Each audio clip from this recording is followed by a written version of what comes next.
We have two handicaps today. My handicap is I do speak English very well, but it geht noch nicht so schnell.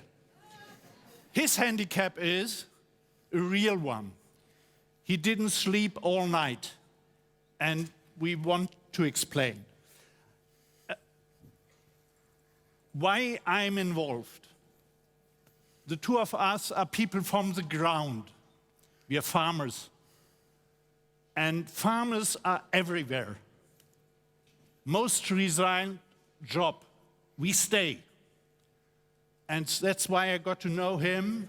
I traveled to Ukraine 3 years ago, 1 year after the war started, and I fell in love with that country and the people. Being under enormous stress and being admirable, resilient and fighting and surviving. A small country in manpower, but a big country in intelligence, in R&D, and in survival capacity.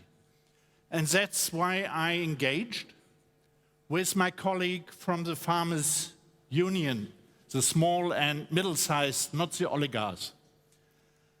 And Andrii was educated in Sweden, in America. After Maidan, he became Deputy Vice Minister in Agriculture. But then he decided bureaucracy is complicated, and politics is. So he started an NGO for farmers. And now these farmers support their country to survive. I'm together with him in phone calls every week. Last week, I met his daughter, 10 years old. And this morning, every morning I ask him, how was the night? This morning he told me, I didn't sleep 1 minute. I was on the phone all night.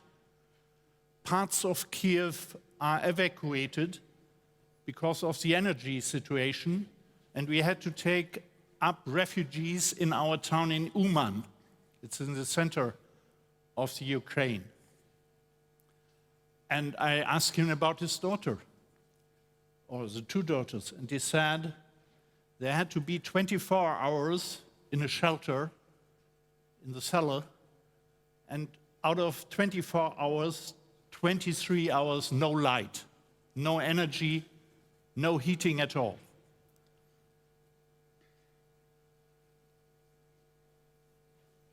What is our purpose here?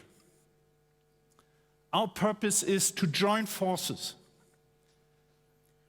because we can learn from the Ukraine how to get fit, how to get digitalized, how to make school even in a bunker.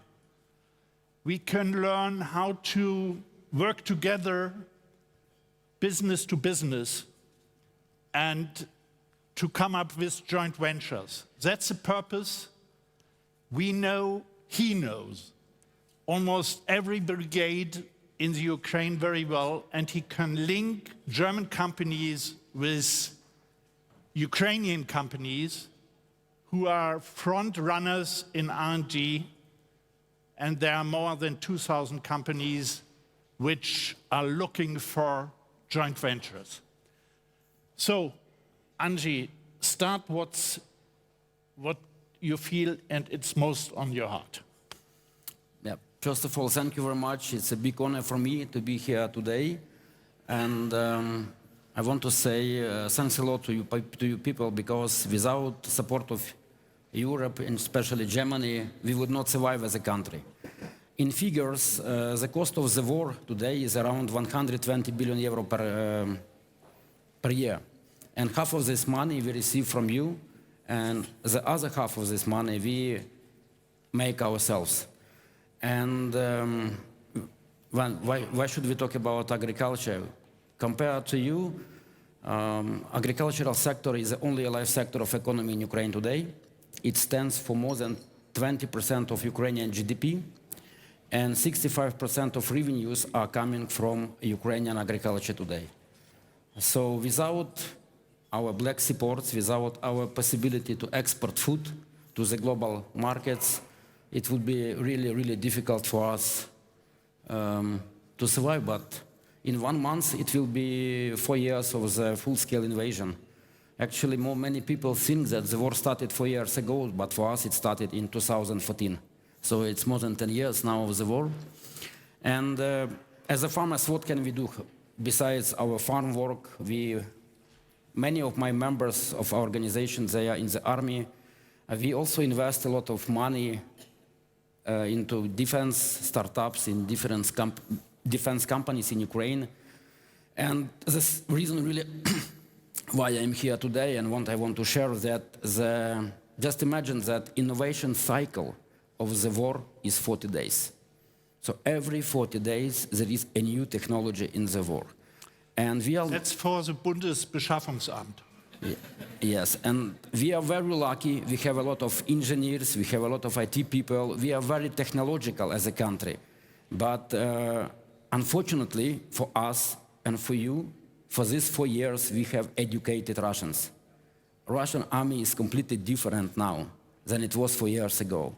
Unfortunately, they learn from us, and they become stronger and stronger. And they are very strong in industrial production, in scaling of production. What was the previous speakers were talking about scaling.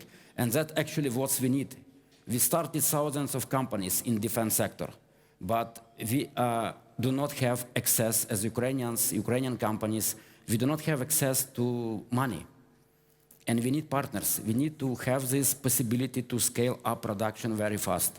And that is the only way how we can stop this war. Otherwise, it will not work. We are there, we are fighting, we know how to fight. We have R&D. Best R&D in the world today is in Ukraine for defense sector. And we are ready to share this R&D. But we need to have partners. Real partners who are ready to invest with us and help us to fight. My idea is learning from the best. They're, in this subject, really the best, but they can't scale up industrial production under the threat of rockets, bombs, and so forth. We do have industrial capacity, which partly is not used right now. So why do not join forces, scale up the production here for drones, for robots, for whatever is needed, and take the R&D and the first technical life, really experimental in the field in the Ukraine. That's the offer, as far as I understood. And that could be linked by Andrii, and who wants to see him, we meet behind the scene there after our floor, and you exchange business cards, and I'm out of the job. Andrii, go on, please. He told me the truth. We send a lot of weapons to the Ukraine. We were late, and the weapons were not to be used in that war. Because it's in war, every 40 days, new systems, new intelligence, electronic warfare, Glasfaser, what's that? Yeah, sorry, thank you. Speak English very well, but geht nicht so schnell. And to train these systems on spot is an enormous chance. Just for example, I talked to many companies in EU who supporting Ukraine with their weapon. And when I ask them, do you know the result? They don't know. They give this weapon and goes to the city Rzeszów in Poland, to the warehouse. From that warehouse, it goes directly to different brigades. But most of the companies, they don't trace it. They don't understand what is happening. But innovation cycle, as I mentioned before, is 40 days. So they need to get this feedback all the time. And that is a big question. So the only thing I believe is that business will manage this. Because when it comes government, it's nice, but it's still too long. And that is the reality when I visit some warehouses in Ukraine on battlefield with Ukrainian brigades. I saw different weapons, and in many cases they don't even know how to use it, or they don't need it at all. And So idea behind is business to business, be faster and stronger. Andrii, we think sometimes and read in newspapers about corruption. Give us a picture. you could read yesterday newspaper. It was a big article about corruption in Ukraine. And question: do we have corruption? Yes, we do. Do we like it? No, we don't like it. There is a zero tolerance on the civil society level. We hate corruptions, but thanks to EU, we have anti-corruption authorities, and they are fighting. So that's why you read in newspapers that there are corruption cases in Ukraine, but we are fighting against that. There is no, like, on the level of normal people, like farmers, we hate it. We can't tolerate it. But the good thing is that we are fighting with this. So when I talk about corruption with him, he says, be happy that it's in the newspaper. Corruption is really corruption if it's not in the newspaper. It's good that it comes up. And that's the way they think. And farmers, as you know, always tick differently. Remember the big flood in Ahrtal in Germany. The only organization who really helped immediately were farmers. They are on the ground and they know how to practically getting things done.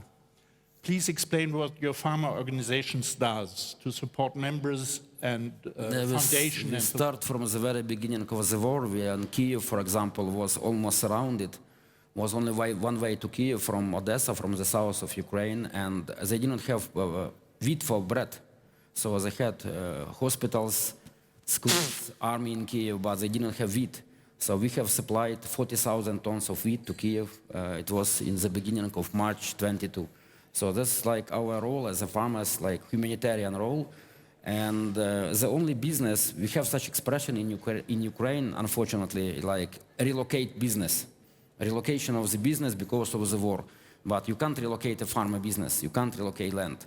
So farmers we have more than 1,000 members, and it's a big, strong humanitarian network. So all my farmers, they are in the, like, who are walking not far from the front line. We use them, their facilities, their machinery to help people, because unfortunately, young people, they leave, but old people, they don't want to leave their houses. And we need to help them. So we use farmers as a big network to help all these people. We work with many international organizations globally, so as a farmers union. Wow. We also, we are the biggest supplier of vehicles to Ukrainian army. And our main supplier from Germany is Deutsche Post. We buy every week up to 20 different vehicles from Deutsche Post. Not new one, used one, but it's necessary for army extremely. Yeah. Who is able to organize small trucks helpful to join? Used, old, but very necessary. The drone pilots have to move all day, otherwise they will be dead. It's really one of the big challenges. The other one is generators. We have to supply generators. All of you who have contacts for generators, please come to him also. Yeah. Only thing I want to, if I may add, of course, because now we have a lot of discussion about some kind of peace agreement and so on, but taking back history between Ukraine and Russia, which is more than 1,000 years, there is no any goals for Russians to take part of Ukraine. When they talk, we need Donbass, and then the war will stop, we don't believe in this. Their goal is to destroy Ukraine. This is the main goal for Russians. So we don't, as a people, as farmers, as a country, we don't believe in any peace agreement, which is on the table now. That was something I realized when I was there. I was most impressed by young ladies whom I asked, what do you think about the war? And they answered in different cities, almost the same. We never expected that our brother Russia will attack us. The military told us, however, but we didn't believe. Now we have to realize Russia wants to be imperial, to suppress, to conquer, and we have to fight to our last minute. And if ladies tell you that, women with children, then you are really do understand. And that's also what we have to think about. Think about our national hymn, the German national hymn. Einigkeit und Recht und Freiheit. Right and freedom. We fight, the Ukrainians fight for right and freedom. So they fight for the future of Europe.